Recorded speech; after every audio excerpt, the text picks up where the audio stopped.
This is what we believe to be an 1869 Home Shuttle Sewing machine made by the Gold Medal Sewing Machine Company starting in 1868. There's very little known about these machines because soon after their release, the company started manufacturing the improved Home Shuttle Sewing machine, and it's uncertain how much their productions overlapped, if at all. One thing that is obvious is based on eBay offerings and Google images, the Home Shuttle is much rarer than the improved Home Shuttle. We know this is a Home Shuttle because the sides of the sewing head are open. Improved Home Shuttles have enclosed heads. That this is an early version is suggested by the very simple, one might almost say primitive, design of the bobbin winder. It doesn't even have a live center for the undriven end of the bobbin, just a dimple pounded into a metal finger to hold the point. Regardless of her age, there's no denying that she's a real gem. I particularly like the hand-painted flowers on her cloth plate. One unique element of this machine is the elaborate edge of the side plate. Every other one I've seen has a plain rectangular plate. Well, let's get her off this turntable and see how she sews. To wind the bobbin, place the bobbin in the bobbin winder, making sure that this end fits into the dimple pounded into the metal finger. Bring the thread down from the thread spool above and just turn the crank. You'll have to move it back and forth to get an even wind. Once it's filled, place the bobbin in the shuttle so that the thread is coming off of the bottom of the bobbin.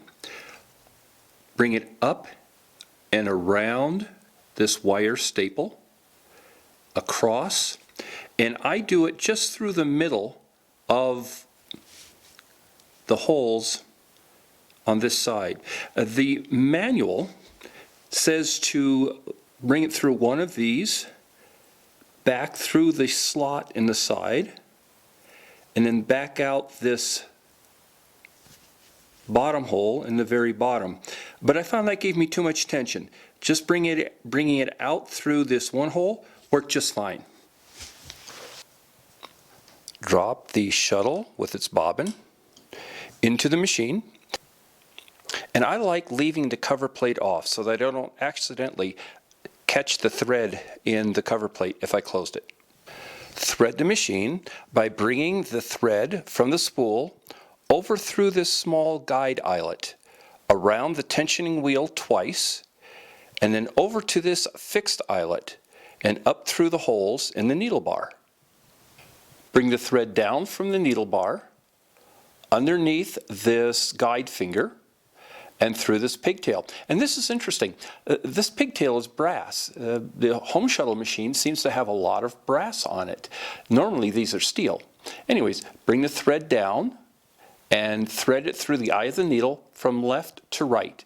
This is a modern round shank needle set so that there's 29 millimeters from the base of the needle bar to the point of the needle.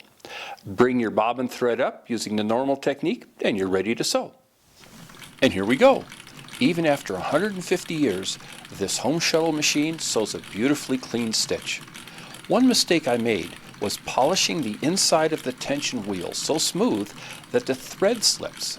Replacing the felt pad under the spool with a rubber washer provided enough drag to keep the thread tight. I'm still looking for more historical information about this machine. If anyone knows anything about it, I'd appreciate their mentioning it in the comments section below. I'm particularly interested in finding out whether the machine has a serial number, and if it does, where it would be located. To see all of the machines in our collection, please visit my main website at waynesthisthandthat.com. And as always, thanks for watching.